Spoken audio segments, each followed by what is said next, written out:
started mountain biking, I had no idea what I was gonna get into with mountain biking, what type of style, what the difference of an enduro bike from a downhill, from a trail bike, and I didn't know what was a good amount to spend on my first mountain bike. But I was able to find a budget-friendly banger beginner bike, which is my Truck Fuel EX7 2016 that got me through my first 2 years of mountain biking. I want to share with you my recommendations for finding the best bike that fits your needs, especially as a beginner getting into mountain biking, how not to break the bank, and how to make a few adjustments that make your $1,000 bike feel like a $5,000 bike.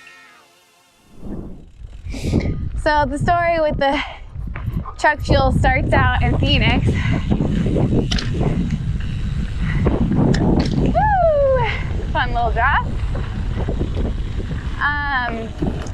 When I had kind of gone on one mountain bike ride beforehand,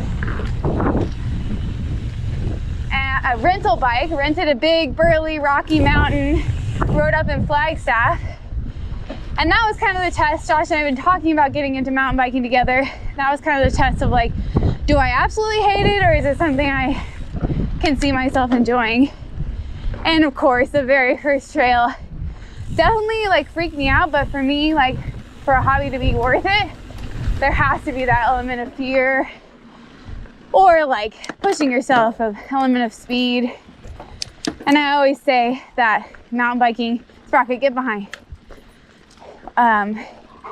is the ultimate hobby because it puts together that element of speed, a little bit of fear. You're pushing yourself to go beyond what you're comfortable with. It's also got the exercise element to it. That's why I love it. So after getting on that first bike, we knew we wanted to give it a shot.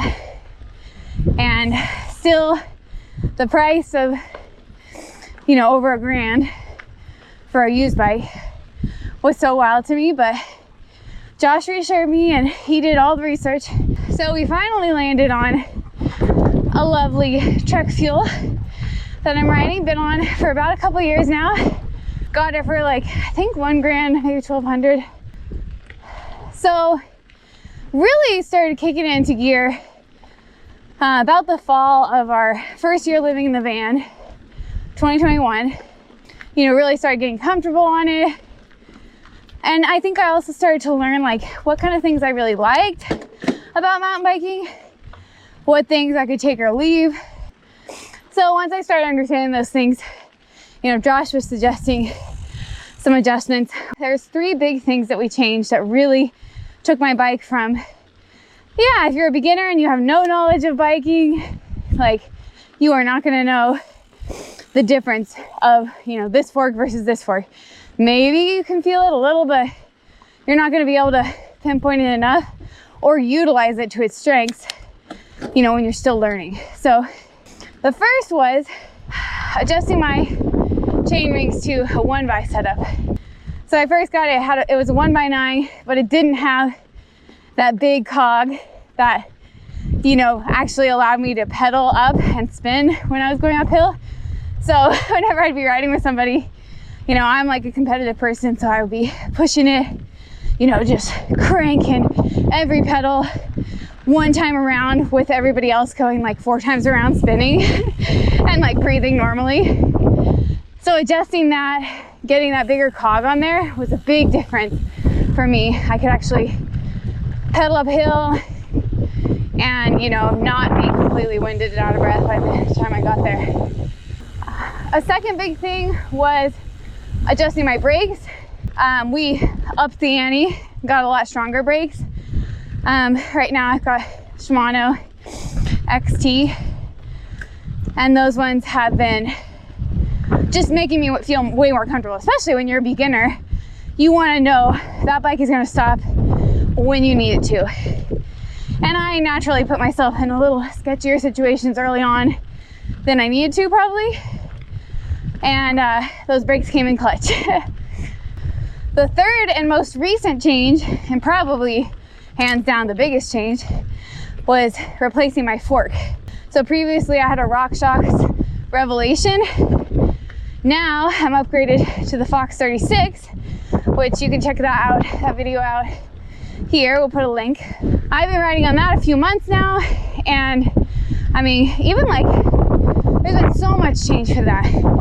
Like the very first thing I noticed, probably because it was the very first thing I did, was realizing how much smoother my uphill was. I was like eating up big rocks and coming, like really not having to work as hard as I usually do to get up the hills. You know, I had so much more capacity. The fork is a lot slacker. So it just made all my normal things that I love to do, my downhill stuff,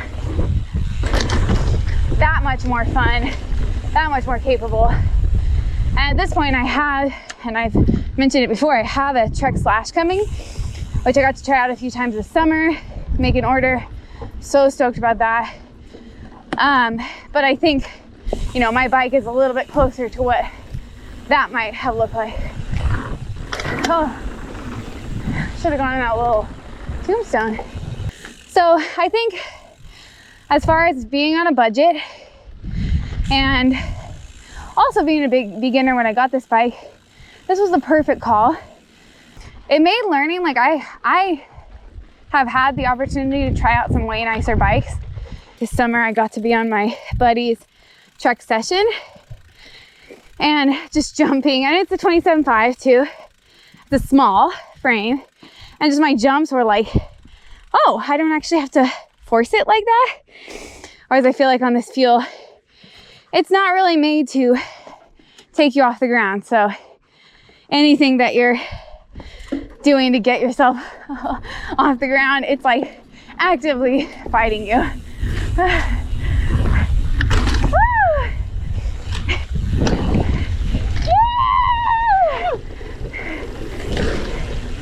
Big. So that being said, I think the bike is a part of it, right? But like the rider themselves, I 100% of the time believe makes or breaks a bike. So you can have a 10 grand bike, be a shitty rider, and that's that. And you can also have a $500 bike and be a great rider, and you're having to push yourself harder to keep up or kind of to progress in some ways. But I think that's one of the best ways to learn. So I feel like I've had the opportunity to learn more on this bike than I would have if I had started out with a, you know, upwards of 5K, 10K, like awesome, perfectly dialed bike. So this bike has taken me over some fun jumps. And this whole summer, you know, we've been at Bike Park, out at Snow Summit, you know, put it through the ringer. And it kept up with me, despite what the haters say, man. All right. Here we go. Here we go, here we go. Woo! That's a fun one. Yeah. I think one thing I strongly recommend to any new rider is to try out every aspect of mountain biking. You know, even if you think like, oh, I'm gonna be hitting the dirt jumps and that's like all I'm gonna live for. Like freaking try some XC rides, try some trail rides, get in different types of terrain, different dirt. And almost like, if you can, like don't worry about your bike as much during all that when you're just testing stuff out. But once you've tested it, you will have an idea of like what you prefer, what you like, what you want to do. And then you can find the bike that fits it. As I mentioned on the trail, my bike is about seeing its last days with me. I've figured out a little bit more about what I enjoy about mountain biking, what my style of riding looks like, and I'm ready to invest a little bit more into my next bike. So I'm excited to share with you, I have chosen the Trek Slash. So instead of a $1,000 budget-friendly bike, I'm gonna be dropping about $4,500. But I'm comfortable doing that, knowing now that this is a hobby I'm gonna invest in. I imagine having this Slash for a good amount of time and really getting comfortable in that. So can't wait to share that all with you guys. I'm gonna keep enjoying my Trek fuel until that Slash baby gets here. So like always, we encourage you to do the same and hope we see you out there on the trails.